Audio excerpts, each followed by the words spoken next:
주의! 이 프로그램에는 무분별한 스포일러가 포함되어 있습니다. 이 점에 유의하시어 청취하시기 바랍니다.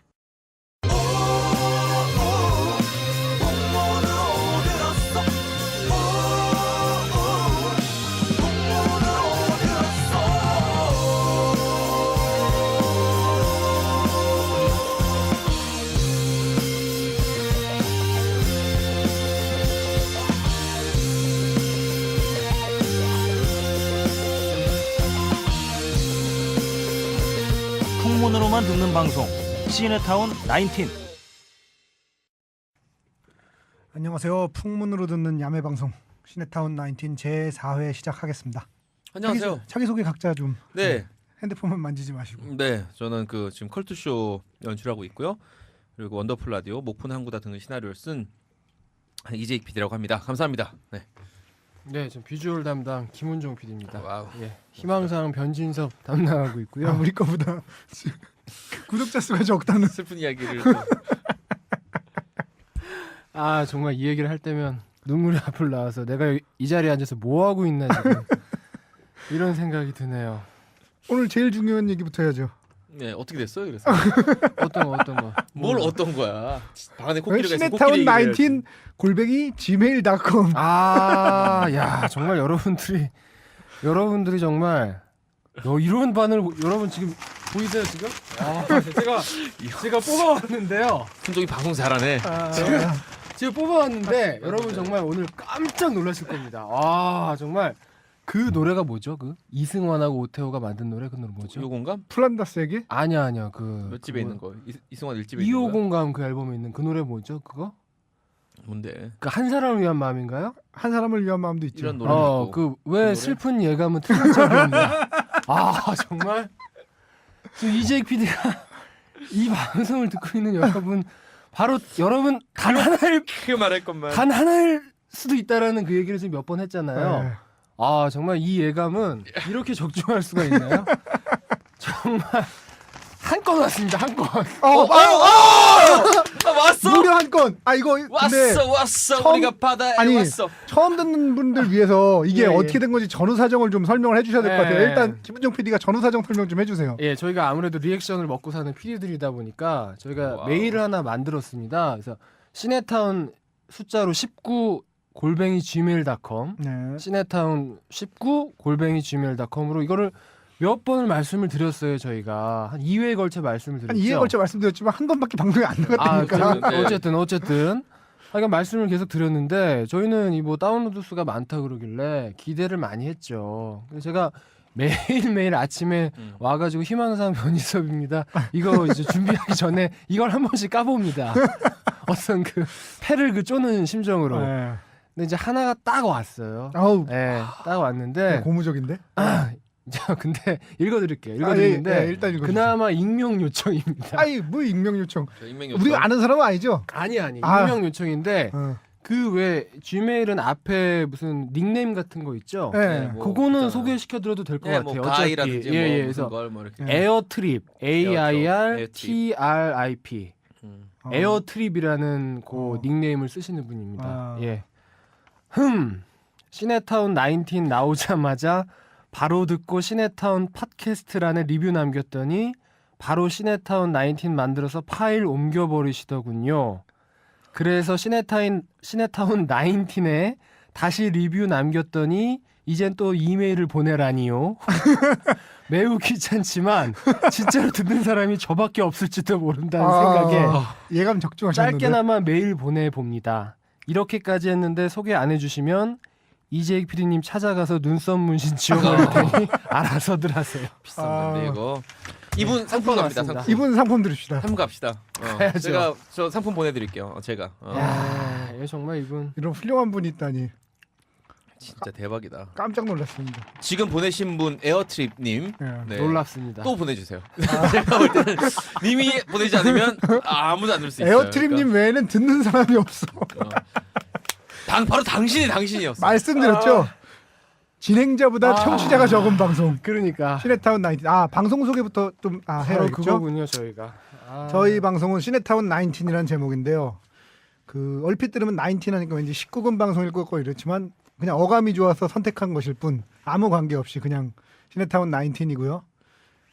그냥 야매로 만드는 방송이니까 별로 크게 신경 안 쓰셔도 되고 많이 들어주시면 좋고 메일을 꼭 보내주세요. 메일이 제일 중요해. 뭘 하나 걸어야 될 것 같아요. 자, 이렇게 합시다. 이메일을 보내고 보내신 분들에게는 컬투쇼 방청권을 드리겠습니다. 그래서 굉장히 그 경쟁률이 뭐 많을 땐 10대 1까지도 가는데 오케이, 방청이 좋아요. 그 란에 원한다는 그 이메일을 보내서 자기 연락처만 남겨주시면은 바로 원하는 날짜에 원하는 좌석 수만큼 해서 몇십 명은 안 되겠지만 몇 명 정도 한해서 방청을 할 수 있게 상품을 하나 걸어보겠습니다. 근데 이렇게 하는 까지 했는데 또 에어트림님한테 한 얘기예요. 근데 에어트림님 바로 당신한테 하는 얘기야 지금 내가. 근데 사실 제가 드리고 싶은 말씀은 이렇게까지 했는데 저는 팟캐스트 홈페이지 막 이런 데를 들어가 보면요. 두 분이 리뷰를 남겨서 두 분이 이쁜 오기님하고 파워 이장님 두 분이 남겨주셨거든요. 그러니까 에어트림님이 그 둘 중에 하나야. 이쁜 오기님인지 파워 이장님인지 이쁜 오기님 같네요. 네 그런 느낌은 좀 저도 왠지. 있는데 거기 밝혀주세요. 그러면 그 이장님하고 총 두 분이네. 네, 근데 파워 이장님이 남기신 내용이 이거였거든요. 파워 이장님이 언제 벌써 일로 옮겼대? 라는 걸 남겼거든요. 그 얘기는 파워 이장님일 수도 있어요. 의외로. 파워 회장님 같은데요? 하여튼 이쁜 오기님과 파워 이장님께 이 자리 빌어서 다시 한번 감사드립니다. 그리고 이거 덴마크 드링킹 요구르트 베리믹스 사오신 김은종 PD님. 이 여성적인 감성 이게 사람은 겉모양으로 판단할 게 아니에요. 아니 우리 제작비도 없는데 이렇게 출혈 서비스를 야, 이거 어려운 거거든요. 동원식품에서 나온 동원식품이죠. 동원 데어리 푸드에서 나온 덴마크 드링킹 요구르트 베리믹스. 아니 몇 모금 마셨는데 갑자기 그 장내 활동이 활발해지는. 그러니까 네. 화장실 갔다 와야 될 것 같아. 굉장히 뭐 활발해지고 몸 안에 움직임이 빨라지는 그런 느낌이 빡빡 옵니다. 하여튼 쓸데없는 얘기 길었고요. 오늘 뭐 저 얘기부터 시작을 해보겠습니다. 저 준비한 연예계 소식 뭐 없습니까, 김은종 PD님은? 아니 연예 전문가에서 섭외한 건데. 아니 근데 제가 아까 저기 점심 때 네. 모 PD랑 밥을 먹다가 깜짝 놀라는 얘기 들었어요. 무슨 얘기를? 아니 자기가 화장실에서 이렇게 나오는데 네. 김고은하고 마주쳤다는 거야 자기가. 예. 그 지난주 금요일인가요? 예, 목요일에 우리 얘기했던. 야 김고은과 마주쳤답니다. 정말 부딪혔대요 물리적으로.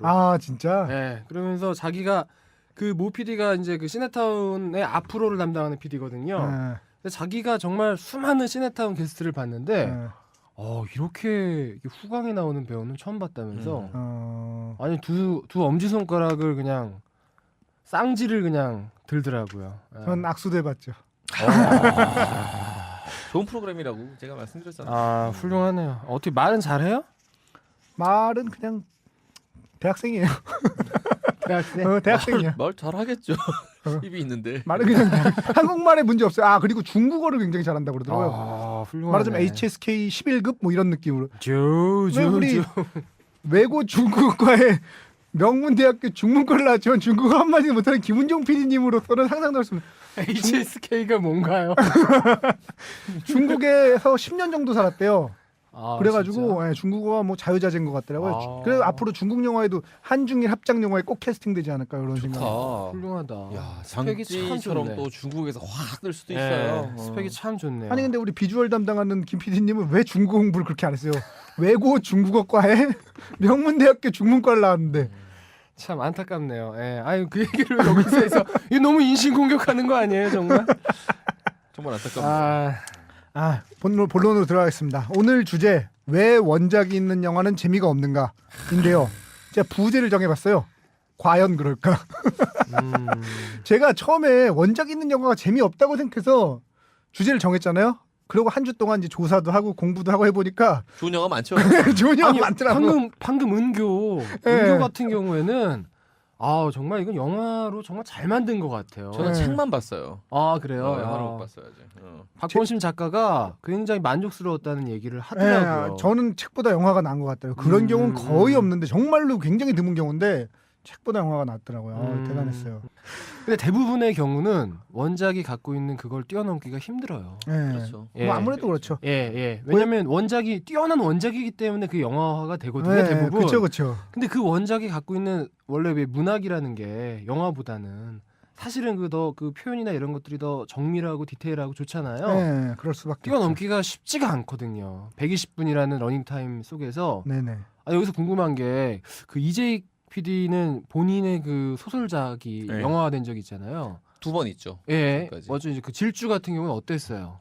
그 소설가로서는 사실은 저는 이제 시나리오도 쓰고 소설도 쓰는 사람이기 때문에 소설을 써서 영화화됐을 때는 다 잊어버려요. 이제부터 나는 원작자일 뿐이지 내가 이 영화에 대해서 요만큼도 간섭을 하지 않겠다라는 생각만 딱 해요. 항상 원더풀 라디오 할 때도 그랬는데 그 마음처럼 가진 않죠.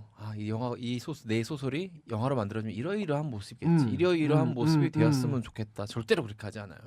저게 뭐냐면은 원작자가 소설 속에서 생각하고 있는 그 아이디얼한 그 주인공의 모습이랄까 네. 아니면 주인공이 사는 집이랄까 네. 본인이 글로 표현했을 때는 그 아이디얼한 타입이 있어요. 그렇죠. 근데 우리가 아무리 캐스팅을 열심히 그렇게 하고 안 되죠. 아무리 헌팅을 열심히 해도 저 원작자가 저렇게 생각하는 것처럼 완벽한 주인공, 완벽한 장소 이런 것들이 안 된단 말이에요. 그리고 원더풀 사실은. 라디오 같은 경우를 이제 이렇게 최근작이니까 예를 들어보면 그 소설 속의 그 남자 주인공 PD와 DJ의 관계는 좀 더 남녀 관계가 강조돼 있어요. 말하자면 같이 자기도 하고 이게 남자 여자가 안 자면 뭐 합니까?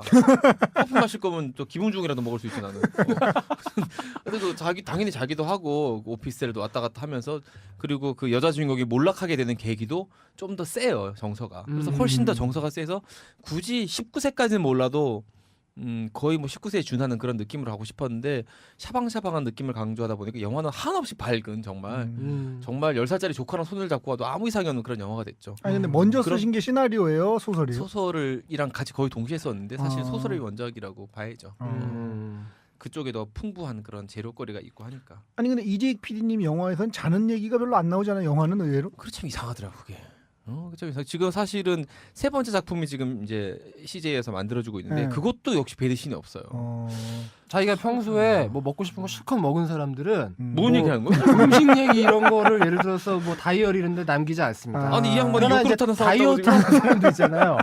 음식에 굶주린 사람들은 자기 블로그에다가 뭐 와플이 먹고 싶네, 오므라이스가 브런치가 먹고 싶네 이런 얘기들을 아. 블로그에 이만큼 쌓여올다가 아. 써놔요. 근데 평소에 매일 브런치 먹고 매일 와플 먹고 이런 아. 사람들은 그런 거 안 써놓거든요. 안타깝네요. 아, 그 서울 안 가본 놈들이랑 63빌딩 얘기하면 그렇지, 서울 안 가본 그렇지, 놈이 그렇지. 이긴다고. 여기서 뭐 이런 얘기를 한번 그렇죠, 들고 싶네요. 고기도 먹어본 놈이 먹는다.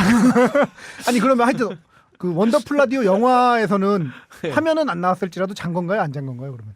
영화에서는 안 잤죠. 안 잔 거예요? 영화에서는 안 잤어요. 영화에서 안 잤고, 실망이네요. 예, 그건 뭐 앵간하면 잤다고 하는데 그건 안 잤어요.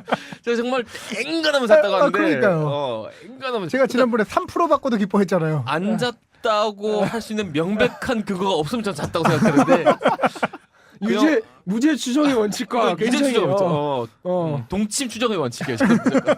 일단 남자 여자가 있으면 동침이 안 하는. 아니 안 그렇다면 안 잤다는 증거를 대봐라. 뭐 이런 식인데 그 영화를 보면 마지막에 수주보 할까 말까는 키스 씬으로 마무리가 되는 그 장면이 안타깝게도 완벽한 증거가 되는 거죠. 예. 섭섭하네요. 네. 아니 저희 프로에 이민정 씨 한번 섭외해 주면 안 돼요? 글쎄 요즘 여러 가지로 또 이게 가심란에 많이 오르내릴 그래서 아. 방송국이 쉽게 나와주실지 아 그렇군요. 가끔 문자는 합니다. 문자를 했는데 다행히도 2번에 한 번 정도는 답장을 해줍니다. 아우 무려 자존심에 상처를 안 입는 정도 하에서 무려 연락이 50%. 아니 어쨌든 우리 지금 게스트 한번 나오면은 좀 늘지 않을까? 매일 한 3통 정도로? 10통 올 것 같은데요. 그 최근 몇 년 동안에 원작이 있는 게 유난히 많이 개봉한 맞아, 것 같은데 유난히 이게 제가 그렇게 느끼는 건가요? 아니면 실제로 원작이 있는 것들이 많이 그러니까 영화든 드라마든 뭐 이렇게 만들어지고 있는 건가요? 실제로 비율을 많이 늘었습니다. 실제로 비율을 많이 늘었고 이게 외국 같은 경우는 이 말하자면은 이 풀이라고 하잖아요. 보통 네, 인재 네, 풀처럼 네, 이 네. 원작의 풀이 되게 탄탄한 경우가 많아요. 근데 네. 우리나라 같은 경우는 사실 순수문학이라는 표현을 사실 저도 싫어합니다만 굳이 네. 얘기하자면 순수문학이 차지하는 소설의 비중이 워낙 커요. 그러니까 예를 들면 우리나라에서 마이클 클라이튼이나 네. 뭐 이런 식의 장르 소설만 전문적으로 파는 사람들, 네. 스티븐 킹이라든지 스티븐 킹. 이런 분들 사실 잘 모르잖아요. 없죠. 이재익 정도가 이제 아니 라이트 이재익은 노블이라고 할 수 있는. 장르 소설이 아니고 이재익은 다 쓰는 거지. 하여튼 뭐 그 정도인데 진짜 잘 없어요. 뭐 김탁환 작가님 정도가 김탁환 작가 정도가 그렇다고 할 수 있겠지만 네. 조금 그 사극에 치우친 네, 뭐 느낌이 그렇기는 있죠. 하죠. 조선 그러니까 쪽에 치우친 느낌이 있는데. 그러면 그러니까 이게 우리나라가 원작 소설인 이게 만들어지지 않는 이유는 그 장르 문학이 발달하지 않았기 때문에 저는 명백하게 그렇다고 자신 있게 말합니다. 뭐 그런 것 같아요가 아니라 그렇다고 저는 확신을 하고요. 대신 아까 우리 이승훈 PD가 지적한 것처럼 최근 들어서 이런 작품들이 늘어나고 있는 것은 서서히 그 뭐 장르 소설이라고 말하기 좀 어렵지만 기존의 순수 문학만을 쓰던 예술적인 어떤 완결도를만을 추구하고 문체익 뭐 이런 것만 추구하던 분들도 이야기 중심의 내러티브 중심의 소설들을 쓰기 시작하는 경향이 생기면서 이제 영화로 만들어지는 소설들이 늘어나는 거죠. 예를 들면 공지영 씨의 예전 작품들과 최근 작품들을 비교해 보면 최근 작품들이 훨씬 더 영화 만들기 쉬운 경우가 많습니다. 그런 경우를 생각해 보면 될 거예요. 그런 경향이랄까 그런 걸 생각해 보면 됩니다. 저도 이거 얘기를 하면서 성석재 작가가 생각이 나더라고요. 성석재 작가 소설은 너무 재밌고 많이 팔린 소설이고 유명한 소설이지만 영화로 만들려면 게 완벽한 거죠. 비주얼 할 수가 없어요. 그거는 그냥 만담이에요. 한 사람이 나와서 만약 영화라고 찍는다면은 그냥 카메라 앞에서 혼자서 만담을 하면 되는 거기 때문에 영화가 될 수가 없죠. 지금 이재 PD가 지적한 것처럼 그런 측면이 굉장히 중요한 요소로 자리하고 있는 것 같고요. 또 한 가지 저는 요즘에 많이 느끼신다고 하는 그 측면 있잖아요. 원작 영화들이 많이 늘어나고 있다. 쏟아져 나온다는 느낌. 이거는 이제 다시 말하자면은 영화계가 지금 가뭄이라는 얘기도 됩니다. 이게 무슨 얘기냐면은 돈 얘기를 또 안 할 수가 없는데 그리고 또 돈인데요. 영화판이 또 이렇게 힘들었다 어려웠다를 반복을 해요. 아니, 힘든 거랑 어려운 거랑 차이가 뭐예요?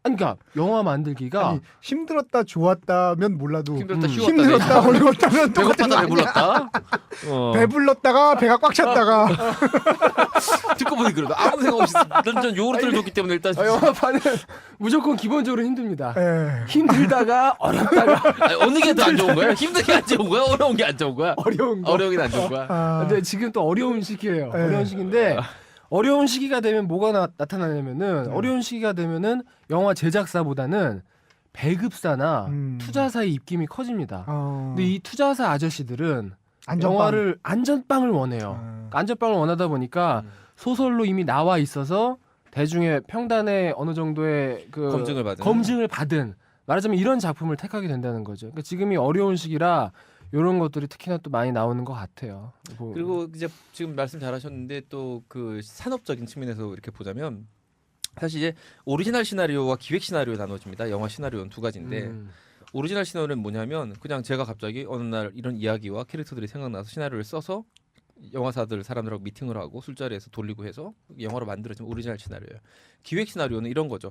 방송국에서 벌어지는 PD와 DJ의 사랑 이야기를 영화를 만들어보자는 생각을 그 영화 제작사에 또는 투자사에 누군가가 해서 거기에 작가를 붙여서 이야기를 불려나가는 게 기획 시나리오거든요. 근데 이 아까 지금 영화계의 이 뭐 자금이라든지 불확실성이 커지면서 그거를 피하는 사람들에게 원작 소설이 있는 경우에는 너무너무 이게 다른 거예요. 딱 보면 소설 안에 이야기 다 있기 때문에 안심이 되는 거죠. 이런 이야기라면 돈을 넣을게. 이런 이야기라면 이 정도 영화는 나오겠구나. 거기다가 이제 독자가 최소한 예를 들어 50만이다. 뭐 그렇게 되는 경우 그렇게 이제 더하죠. 검증이 되면은 더하죠. 100만이다. 독자가 많으면 물론 좋겠지만 적다 하더라도 일단 손에 딱 들고 이야기를 볼 수 있기 때문에 안심이 되는 거죠. 이렇게 진행이 돼서 이렇게 끝나는 이야기야. 오케이. 이렇게 할 수 있지만 그런 이야기를 한 줄짜리 뭐 그 신혼만 가지고 있는 경우에는 기획을 하려면 작가 붙여야 돼. 돈을 한정없이 쏟아야 되고 언제 끝날지도 모르고 이 얘기가 어떻게 끝날지도 모르기 때문에 불안한 거죠. 아무래도 그런 데서 훨씬 더 손이 가기 쉽겠죠. 우리나라 원작들이 되게 만화에 좀 치우쳐 있는 경향이 있잖아요. 아까 이 얘기하신 이유로 소설 같은 것가 적고 뭐 게임도 마찬가지로 이렇게 만화에 치우쳐 있는 경향인데 그거는 만화가 역시 스토리가 강하기 때문이겠죠? 그렇죠. 아까 제기한 장르 소설의 부재와 저는 일치하다고 봅니다. 만화에서는 뭐 당연히 순수 만화 뭐 이런 개념보다는 재밌는 얘기를 가지고 만화를 만들기 때문에 우리나라의 장르 소설이 부재했던 그 공간을 저는 이현세 씨나 홍영만 선생이 채워주고 있었다고 생각합니다. 네, 박봉성 이런 씨가. 작가들. 그러면 지금 그 정점에 서 있다 그러면 역시 허영만 선생님일 텐데 현재는 그렇죠. 네. 근데 80년대 90년대 초반만 해도 이현세 작가가 거의 그러니까 원작인 최고였죠. 무언가를 원작으로 사용되는 무언가로 치면 얼마 전에 그 요즘은 그렇죠. 드라마 시작한 각시탈의 경우도 허영만 초기작이죠. 선생님이 완전 굉장히 초기작. 국경의 갈가먹이 막 이것과 비교되는 초기작이죠. 굉장히 초기작 만한데 이분 같은 경우는 아까 이제 저 PD님이 말씀하신 거랑 다르게 굉장히 관여를 많이 하신다는 얘기가 있더라고요. 그래서 이분 원작인 작품들이 성공을 많이 한 게 아닌가 하는 생각도 저는 좀 그럴 수도 들었거든요. 있어요. 본인이 포기하지 않고 굉장히 지난한 작업이거든요. 원작자로서는 제작자, 그 다음에 투자자, 감독, 조감독, PD들하고 부딪히는 게 피곤한 일이에요. 부딪힌다고 돈이 더 나오는 것도 아니고. 보통 원작료 같은 경우는 원작료를 받고 인센티브를 조금 받고 그 정도로 그냥 끝이에요. 내가 촬영장에 간다고 돈을 더 주는 건 아니에요. 방임할 수도 있음에도 불구하고 가서 참여한다는 자기 거는 작품에 대한 애정 때문에 애정일 수도 있고. 근데 저는 이제 어떻게 봐야 될지 모르겠지만 제 생각에는 내가 관여하는 것보다는 빼는 게 더 작품을 위해서 낫겠다 싶어서 빠지는 거거든요. 그런 경우인데 허영만 선생 같은 경우는 이렇게 해서 나아질 부분이 있다고 확신을 하고 그게 또 도움이 돼서 뭐 여러 가지 그런 우리가 알고 있는 비트는 원작보다 오히려 영화가 더 재밌었던 것 같아요. 비트 아니, 같은 저는 경우는. 뭐 원작이 더 좋긴 했는데 원작. 저는 만화를 또 좋아해서 그런 걸 수도 있어요. 근데 사실은 우리나라 만화 같은 경우는 원작이라는 얘기가 좀 그러니까 원작이라고 그러면 원작 비트하면 허영만 이렇게 생각하지만 사실은 그게 어폐가 있는 게 원래 비트의 스토리를 쓴 거는 이제 박찬호라는 본명을 가진 박하라는 작가가 이제 스토리를 쓰고 허영만 선생님이 그림을 그리신 거거든요. 그 경우에 원작은 사실은 허영만 선생님보다는 사실은 박하 선생님이 원작이라고 봐야 되는데도 사실은 불구하고 그렇죠. 사실은 그렇죠. 공포의 여행구단도 마찬가지고 공포의 여행구단도 김민기 씨가 이제 그러니까 그 스토리를 쓰고 이현세 선생님이 그림을 그리신 건데 그 경우에는 김민기 씨 원작이라고 사실은 봐야 되지만 늘 알려지는 건 그 그림을 그린 말하자면 영화로 치면 감독에 해당되는 그런 사람이라는 거죠. 그게 지명도의 문제인 것 같아요. 네. 잘 아시겠지만 노래 같은 경우도 예를 들어 신사동 호랑이가 무명 작곡가랑 같이 노래를 만들었어. 다 신사동 호랑이 노래라고 생각하죠. 반반을 했다고 하더라도 심지어. 그 우리나라 원작이 근데 사실은 좀 일천한 느낌이 있는 게 원래는 이제 원작이라 그러면 종류가 여러 가지 있잖아요. 소설이라든지 만화, 게임 같은 경우도 있을 테고요. 뮤지컬, 뭐 다른 나라 영화 이런 여러 가지가 있는데 우리나라 같은 경우는 거의 원작이 만화인 경우가 많다는 거죠. 뭐 창작 뮤지컬이 영화로 만들어진 경우는 거의 없을 테고 소설도 뭐 비슷하고 게임이 영화화된 경우는 우리나라 히트 게임은 많이 있지만 게임이 영화화된 경우는 거의 없는 걸로 알고 있고요.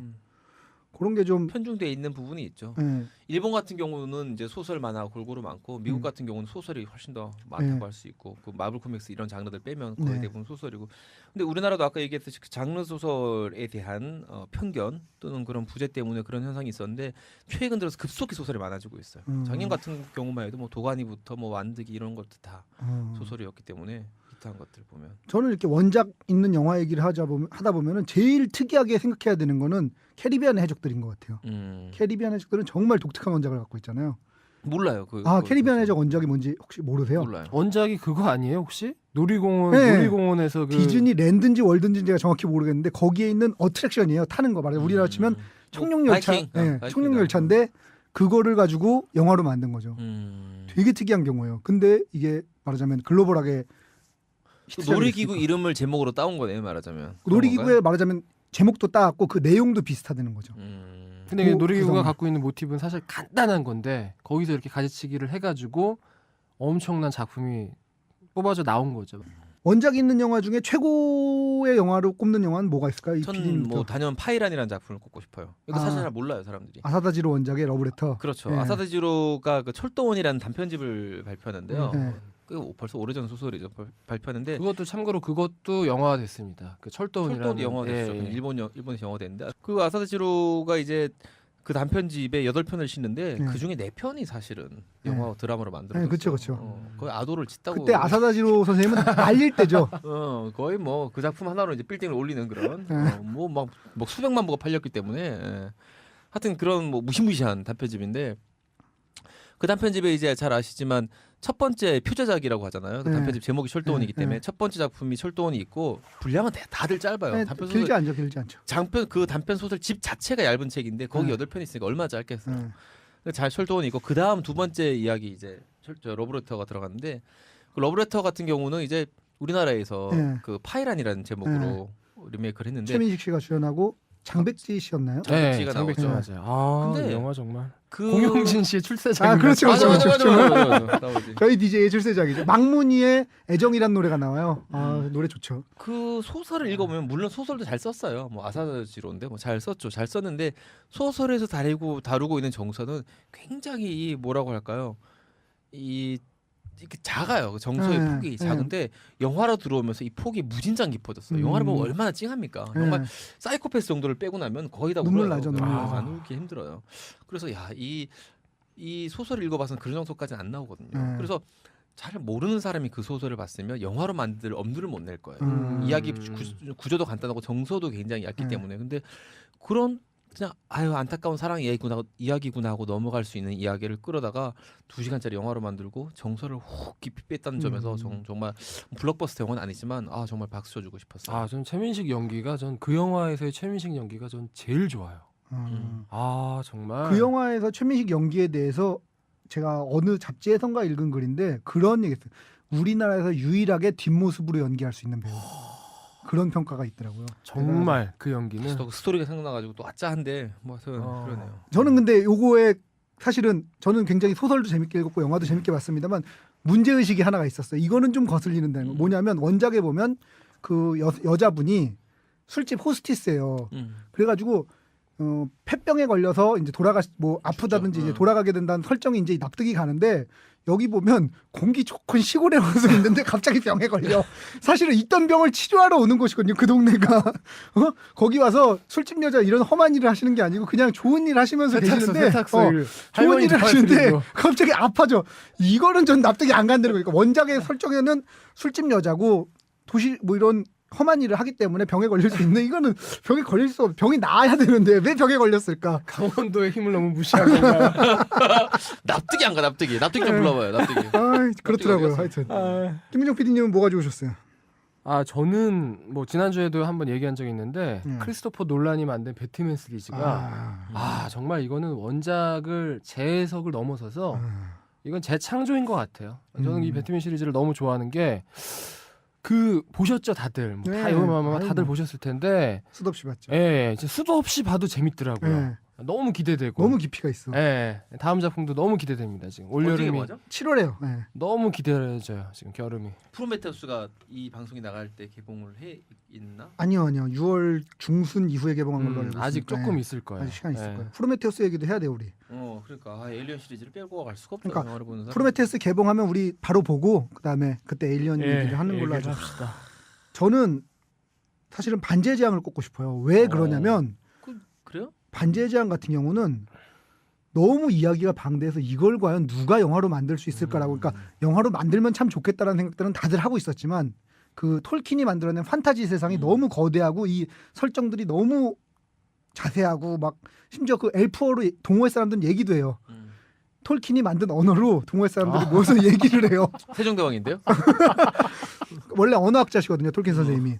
그러니까 어쨌든 그 정도로 방대한 세상인데 이걸 어떻게 만들까 했는데 정말 사람들이 생각했던 그대로 이런 세상이었겠지. 오크는 이렇게 생겼겠지. 트롤은 이렇게 생겼겠지. 사우론은 이렇게 생겼겠지. 반지는 이렇게 생겼겠지.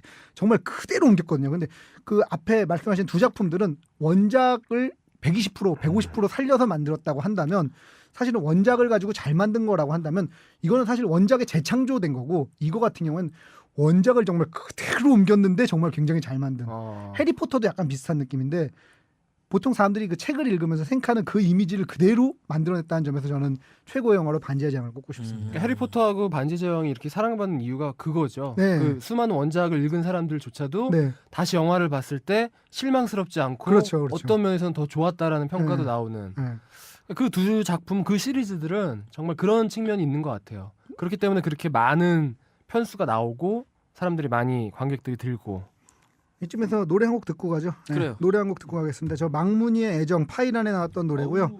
예, 노래를 실제로 틀어드리진 않습니다. 틀어드리진 않고 그냥 듣고 오세요. 찾았어. 지금 여러분은 영화 파이란의 OST 중에 망문 위의 애정이나 아니면 듣고 싶은 노래를 각자 찾아서 듣고 계십니다.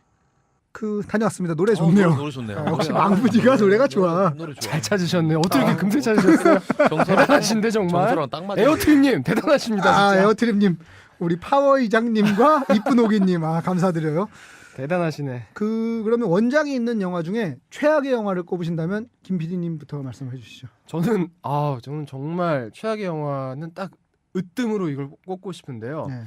근데 이거는 사실은 영화 자체가 후져서 꼽는 건 아니고요. 네. 원작이 갖고 있는 거에 대비해서 너무 안 나왔기 때문에 네. 저는 그 임권택 감독의 태백산맥을 꼽고 싶습니다. 이건 사실 태백산맥을 읽어보신 분들은 3권 읽다가 저는 반권 읽다.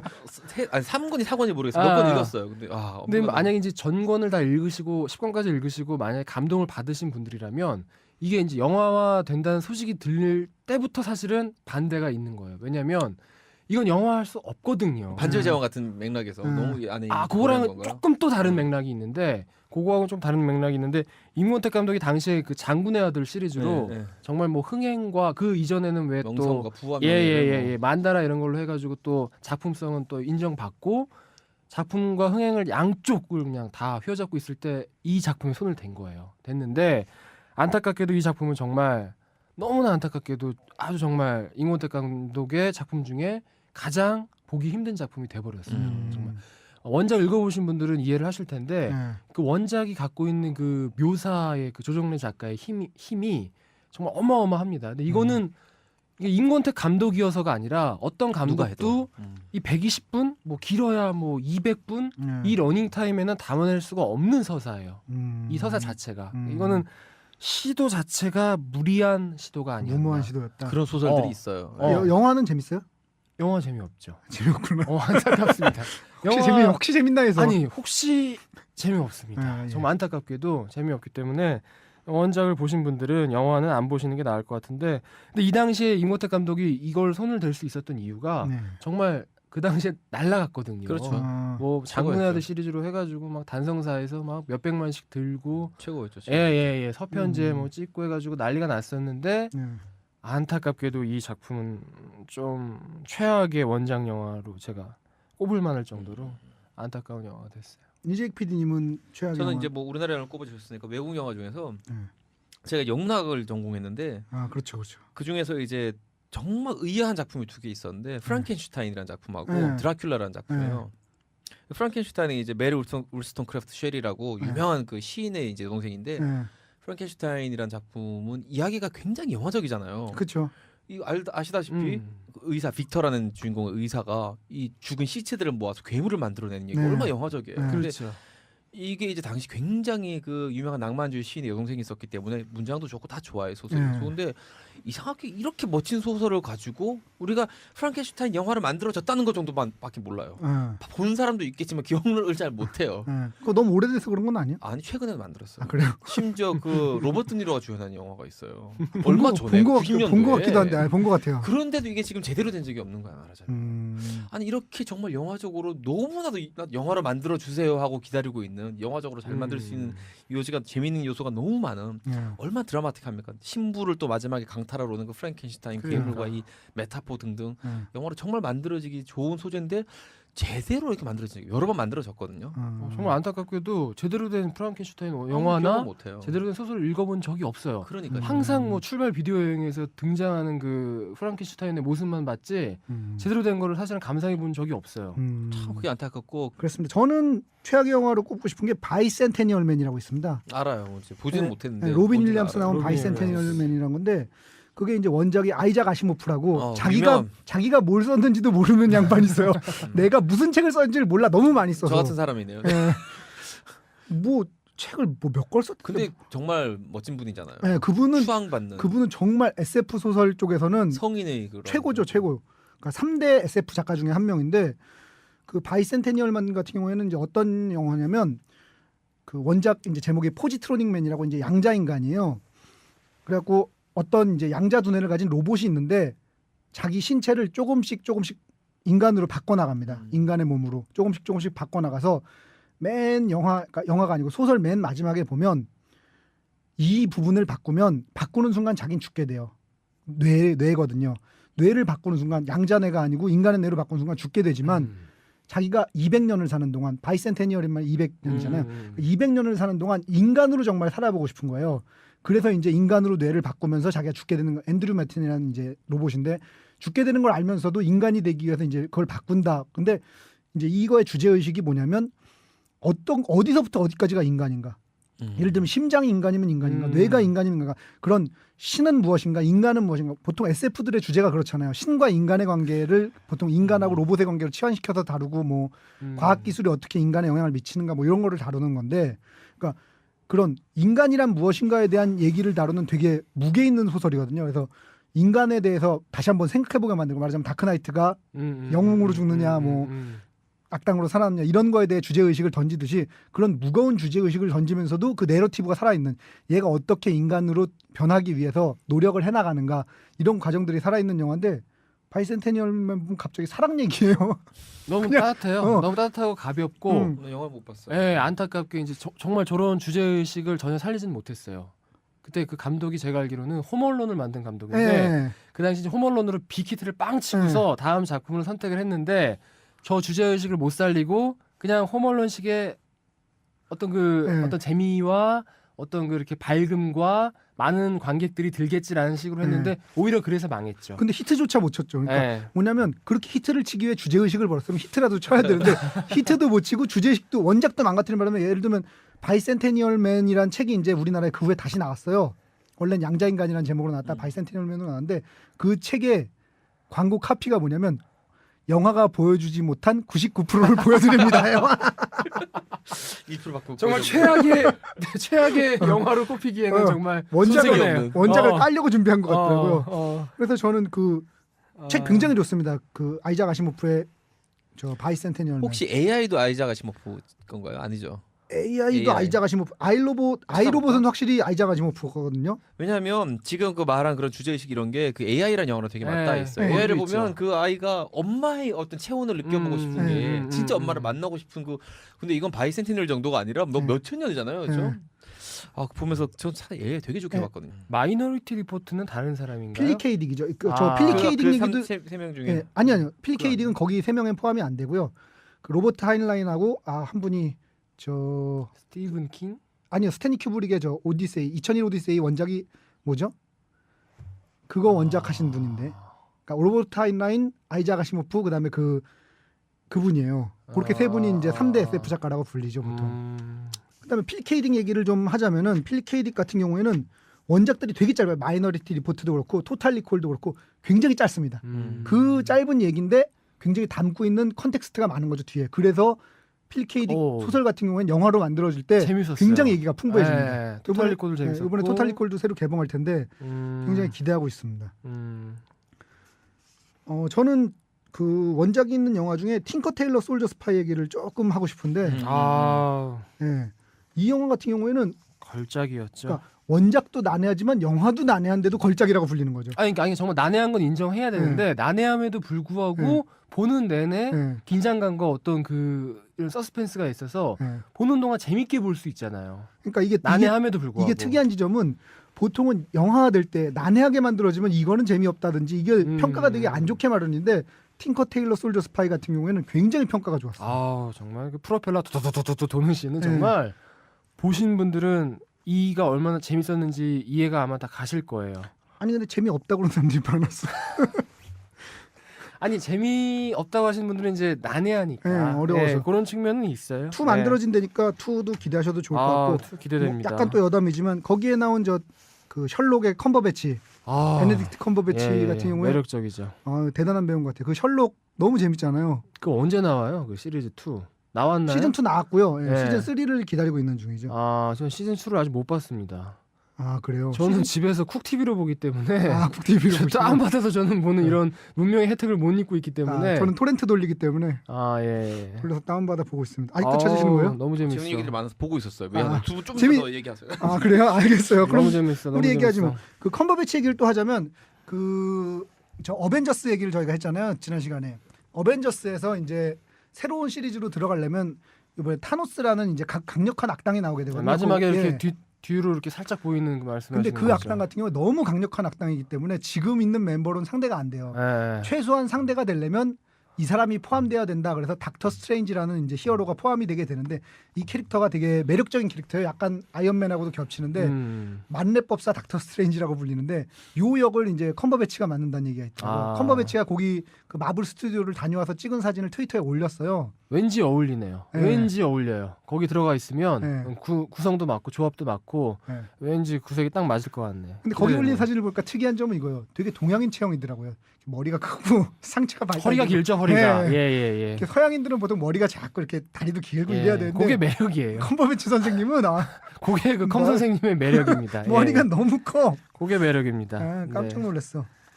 그 원작 뭐 중에 저 영화 됐으면 하는 거 뭐 있나요, 김 PD님? 이 PD님 바쁘시니까 저기 놔두고.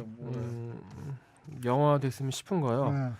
아 영화 되면 정말 안 되는 걸 먼저 잠깐 얘기하고 지나가는데 스트리트 파이터 있죠. 그건 정말 때려 죽이고 싶어요. 왜냐면 그 오락은 정말 너무 좋아했던 오락이거든요. 그럼요. 정말 저희 세대는 오락실에서 그 버튼 6개짜리 네.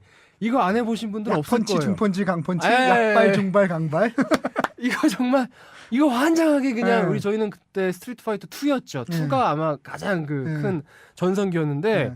이거 안 해보신 분들은 없는데 정말 저희로서는 꿈의 오락인데 그럼요. 이 오락을 더럽혔어요. 그 오락 그게 뭐 네. 춘리 뭐 이렇게 해가지고 막 네. 나오는 그 홍콩에서도 아. 만들었죠. 성룡 나오는 스트리트 파이터도 있고 그러니까 미국에서 만들어진 것도 있고. 아 정말 그거는 정말 절대 만들어져서는 안 되는 그 영화였는데 제가 그런 작품으로 3개 꼽습니다. 스트리트 파이터가 먼저고요. 예. 그다음에 드래곤볼 에볼루션.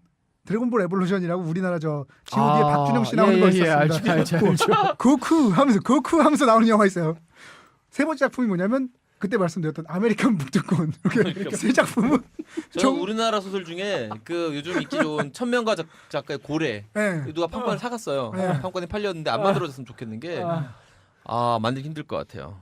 이런 영화를 만들 경우 고래 같은 경우 제가 최근에 읽은 작품 중에 굉장히 좋은 소설인데 괜히 또 원작 만들었다가 어떻게 될지 모르는 것 같아서 이런 점은 놔두면 안 되나 좀 이런 소설들은 정말 자신 있는 사람만 원작 건드렸으면 좋겠어요. 정확히 제가 아까 제 태백산맥하고 소설은- 일치하는 부분이에요. 제 소설은 다 만들어줬으면 좋겠어요. 못 만들어줘도 되니까 뭐 아무거나 만들어도 되니까. 몽골요만 입금. 예, 뭐 일단 뭐 입금주의기 때문에 다고 지금 듣고 계신 분 아무나 그냥 뭐 바로 이제 미련이 없어요. 저는 사실 그러니까 게임을 이 원작으로 해가 만드는 영화나 뭐 소설 뭐 이런 거 중에 재밌는 게 거의 없더라고요. 그러니까 게임을 원작으로 안 했으면 좋겠어요. 좀 히트 쳐도. 툼레이더 정도가 그나마 볼만했는데 안젤리나 졸리의 매력이죠. 네, 그렇죠. 그거는 그건 안젤리나 100%. 졸리를 보려고 본 거지. 100%. 예. 그리고 원작하고 싱크로율이 되게 높아요. 되게 닮았어요. 그래서 게임을 원작으로 하는 건 좀 지양해야 되지 않나. 드디어 찾았습니다. 네, 얘기해 어려워요. 자, 누가 질문을 올렸네요. 영화 AI 원작이 있는 건가요? 답변이 있습니다. 1969년 하퍼스 바자 잡지죠. 하퍼스 바자를 통해 소개된 브라이언 올디스의 단편 소설 슈퍼 토이스 레스트 올 서머 롱. 무슨 뜻이에요? 그러니까 슈퍼토이는 네. 여름 내내 살아 있었다. 뭐 이런 제목이죠. 번역하자면 네, 10년 후 스티븐 큐브릭 감독이 판권을 사들이고 네. 못 만들고 죽으니까 네. 그의 이제 그를 흠모하는 스필버그 감독이 이제 만든 스필버그가 거죠. 만들었죠. 아시모프 선생님 원작이 아니구나. 20년 동안 개발을 했답니다. 단편 소설이고. 근데 찾기 정말 어려웠겠죠. 일맥상통해요. 그 갖고 있는 주제 의식은 네. 아까 바이센테니얼 맨하고 네. 굉장히 그 통하는 부분이 있습니다. 그러니까 기본적으로 SF라는 것 자체가 장르 자체가 신과 인간, 우리는 왜 사는가, 어디서 왔고 어디로 가는가 이런 거에 대해 다룰 수밖에 없기 때문에 우리나라 같은 경우에는 장르 문학을 굉장히 폄훼하는 경향이 있잖아요. 장르 뭔가에 대해서 예를 들면 판타지, 무협 글쎄 말이에요. 뭐. 참. 그런 걸 되게 폄훼하는데 사실은 그런 것들이 보통 보면 주제 의식이 되게 심오한 경우가 많거든요. 판타지 소설도 마찬가지고요. 오히려 그래요. 무협도 마찬가지예요. 네네. 무협도 사실은 굉장히 주제 의식이 심오해요. 네네. 굉장히 그 어떤 그 노자 동양 철학 이런 것들이 그러니까요. 무협에 다 들어가 있습니다. 불교 사상, 뭐 노자 사상 이런 것도 들어가 있고 판타지 같은 경우에 말할 것도 없고요. 그래서 그런 장르 문학을 폄훼하는 현상이 좀 이렇게 적어지면 좀 더 이야기들이 다양하게 나오고 재밌는 이야기들이 많이 나오지 않을까. 없어져야 되는데. 근데 사실 그 굳이 따지자면 소설이라는 장르가 네. 우리나라뿐만이 아니라 전 세계적으로 봤을 때 생긴 지가 얼마 안 됐어요. 뭐 최초의 소설이 뭐냐? 장편 소설 노블이라고 하니까 홍길동전? 아니 재밌는 양반이에요. 최초의 단편 소설이 뭐냐 하고 할 때 뭐 리차드 까먹었네요. 중국대 배운 건데 그 파멜라라는 소설을 꼽았던 걸로 그 영문학 시간에 영문학 개론 시간에 그 유명한 배워본 기억이 나는데 그것조차도 몇 병이는 안 됐어요. 그러니까 아직 소설이란 장르는 제가 볼 때는 이제 한 사람의 수명으로 친다면 한 청년 정도인 장르예요. 앞으로도 계속 될 것이고 계속 발전을 할 텐데 이상하게 우리나라에서 이제 소설을 대할 때 너무 지나치게 엄숙주의도 되죠. 엄숙주의가 있기 때문에 소설이라는 장르는 무릇 이렇게 해야 되고 문장은 이러이러해야 하며 구조는 이러이러하고 이런 것들이 있기 때문에 그런 것들을 다 조건을 만족시키려면 최소한 몇 년 이상 수련을 한 사람만 있을 수 있거든요. 그러다 보니까 그 장르적인 아이디어가 뛰어나고 이런 친구들이 쉽게 못 쓰는 거예요. 그러니까 추리 소설이나 뭐 이런 SF 소설이나 판타지 소설 이런 것들을 폄훼를 하다 보니까 아가사 크리스티 뭐 이런 분들에 대해서 네. 너무 우리 평가 절하하고 있는 거죠. 그러니까요. 얼마나 대단합니까 그 작품성이. 사실은 저 드래곤 라자를 쓴 이영도 작가 같은 경우에도 아. 대단한 작가거든요. 그러니까 저는 뭐 개인적으로 우리나라에서 세 손가락 안에 들어가는 소설가로 꼽는데 이영도 작가를 문학적으로는 전혀 그 성취를 평가받지 못해요. 근데 사실은 이영도 작가의 문학적 성취는 어떤 지점에 있냐면요. 그러니까 톨킨의 세계관을 벗어난 작가들이 여태까지 환타지에 아무도 없었어요. 용이 나오고 뭐 엘프 뭐 이런저런 종족이 나오면서 언어를 서로 뭐 교류를 하고 이런 세계관을 벗어난 적이 없는데 피를 마시는 새와 눈물을 마시는 새라는 12권의 그 600페이지에 가까운 12권의 책으로 그 세계관을 최초로 깨버린 환타지 작가라는 거죠. 그래서 그 대단한 문학적 성취가 있었는데도 불구하고 우리나라에서는 성취를 했는지 그래. 모르겠는지 일단 평가 자체를 안 하기 네. 때문에 평론가들이 맞아 평가를 안 해요. 네. 제가 볼 때 안 해. 이 새끼들이 몰라서 그런 거야. 그러니까 제일 무서운 뭐라고 게 말했지 모르는 거야 애들이. 그거잖아. 평론가들이. 악플보다 무서운 게 무풀이야. 무풀이라고. 무풀이야. 너무 안타까워요. 답답한 새끼들 하여튼 아, 애들 몰라 평론가 애들이. 아니 근데 일찌감치 뭐라고. 평론가한테 좋은 평가 받고 데뷔하신 거잖아요. 이 그러니까 작가님. 전뭐 먹을 건 먹고 욕할 땐 욕하고 얍삽하구나. 죄송합니다. 평생 이렇게 살아왔습니다. 이지 PD님 그런 점이 되게 훌륭한 것 같아요. 껍빛단 리 같은 저 인생. 일단 뭐 처자식도 있고 해서 먹고 살아야 되기 때문에 껍빛단 리 같은 저 이재익 없지 않아 작가님 있습니다. 본 받아야 돼요. 없지 않아 훌륭하십니다. 아주 호소리 원작인 이 얘기를 지금 다시 돌아와서 네. 하고 싶었던 얘기가 하나가 있었는데 네. 여기서 지금 평가가 안 된 작품들이 몇 가지 지금 얘기했었잖아요. 네. 지금 이영도 작가 이런 네. 뭐 SF 얘기도 네. 했는데 저는 정말 안타깝게 생각하는 작품들 중에 하나가 그 나도양 작가나 이 작품들의 예전. 그 뽕이라든지 네. 이런 뭐 김동인 에로 작가의 영화로 주로 만들어진. 감자를 뭐 백치, 원작으로 아다다, 한 뭐 이런 김유정. 그렇지 그렇지 이런 작품들이 에로 영화 칸에 비디오 칸에 꼽혀 있고 그 취급을 당하고 있어요. 뭐 당했죠 옛날에. 그게 이제 이런 맥락이 있더라고. 저도 그렇게 궁금했어요. 궁금해서 이것저것 알아보고 조사를 해봤더니 그 시대에 이제 워낙 검열의 시대잖아요. 그래서 오리지널 시나리오 이런 에로 영화를 쓰면 다 검열해서 하는 거야. 그런데 문학 작품으로 만드니까. 20년대 그 뛰어난 문학 작품 나도영 선생의 음. 아접집 여사의 일대기를 그린 아접집 여사 일대기를 그린 뽕 이렇게는 아. 문학성이란 걸 살짝 얹어가니까 이게 개봉이 되는 거죠. 아. 그런 검열과 이걸 피하기 위한 일종의 어쩔 수 없었던 아 근데 정말 뽕 있습니다. 2나 뽕 3는 모르겠는데 뽕 1은요 네.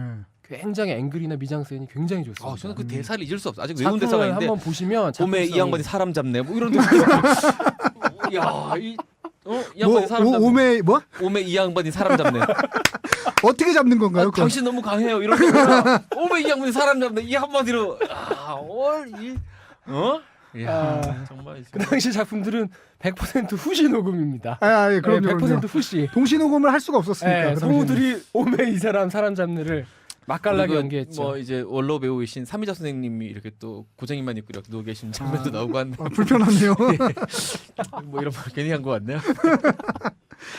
불편해. 추억의 영화입니다. 저는 많이 봤어요, 뽕은. 이제 슬슬 50분도 넘었고 하니까 슬슬 마무리 질 때가 된 것 같은데 오늘 화장실도 안 다녔는데 50분이 넘었네. 말이 많았어요 오늘도. 오늘도 굉장히 수다스러운데 오늘은 지난해에 비해서는 뭐 어떠셨어요? 저는 좀 재미가 떨어졌던 것 같아. 좀 심각했던 것 같아. 아닌가? 엄청 웃었던 기억이 나는데 저도 좀 재미가 없었어요. 그래요? 지난 회에 비해서 영화 한 편을 가져가는 게 좀 예. 낫지 않나 싶기도 하고. 실수한 것 같죠? 예. 이럴 때도 있고 아니, 저럴 뭐 때도 그럼. 있는 거지. 그런 거 하긴. 일희일비하고 그래서. 그럼 그런가? 그럼 방송 한두 번 한 사람들 아니고 그래. 그러네. 에어트림님만 즐겁게 들어주셨다면 그러니까. 저희는 만족합니다. 어우 에어트림님 정말 뭐 하여튼 근데 이게 또 저희가 문제가 있는 게 한 주 늦게 사실은 저희가 지금 화요일에 녹음하고 있는데 이번 주 목요일에 방송 나갈 게 지난주에 녹음한 거잖아요. 그러다 보니까 저희가 리액션을 녹음한 게 굉장히 늦어요. 그게 좀 섭섭하네요. 근데 뭐 이게 리액션들이 쌓이게 되면 쌓일지 아니면 에어트림 것만 쌓일지도 의문이지만 에어트림님의 리액션이 매주 쌓일 것 같아요.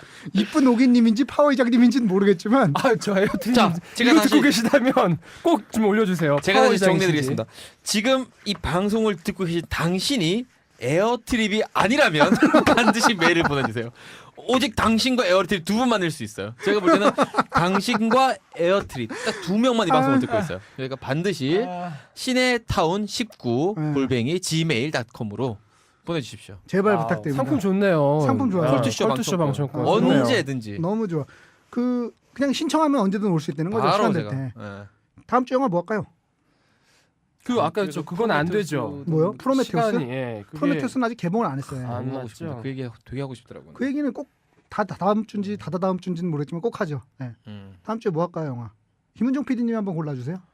글쎄, 저는 뭐 은교 한번 할까요? 이게 볼까요 그럼? 보면 좋죠. 은교 지금 다들 내려가서 보셨어요? 아니요, 근데 은교 내려가서 못 볼 걸요? 은교가 이제 내려갔어 거의. 그래서 하는 데가 거의 없어서 보기 힘들 텐데. 저는 뭐 봤는데. 그러면 네. 돈의 맛? 돈의 맛 보셨어요? 돈의 맛 좋네요. 봅시다. 돈의 맛? 좋아. 돈의 맛 꼭. 보고 저도 안 봤어요 사실. 돈의 맛 네. 갑시다. 돈의 맛이 평가가 되게 엇갈리더라고요. 아니면 이번에는 그 임상수 감독의 영화를 가지고 얘기한 것도 방법이 있어. 어, 돈의 맛을 가운데 놓고 예, 그래요. 예. 다 볼 필요는 없고 한 두세 개 정도만 봐도 되니까. 뭐 다들 한여 보셨잖아요, 그거. 한여 그때 예. 그 난 사람들 다 봤어요. 이런 거 정도 얘기하면 되니까. 그럼 임삼수 감독님의 돈의 맛을 중심으로 다른 얘기를 하는 걸로 하고, 예, 돈의 맛 평가가 좀 엇갈리지만 저희는 뭐 저희도 엇갈리겠죠. 좀 뭐 사실 그렇게 좋아하는 감독은 아니에요. 바람난 가족 정도 얘기 재밌게 봤는데. 역시 그때 그 사람들 이런 거 싫어해. 그때 그 사람들에선 일단 명백히 안 잤거든. 그 여대생과 그 가수가 명백히 그 사람과 자지 않았어. 아니 그런 건 저 MBC 라디오 격동 50년 들으면 되지. 뭘 그 영화를 보고. 하여튼 그럼 다음 시간에 그 돈의 맛 가지고 찾아뵙겠습니다. 그때까지 그럼 여러분 안녕. 바이바이. 아,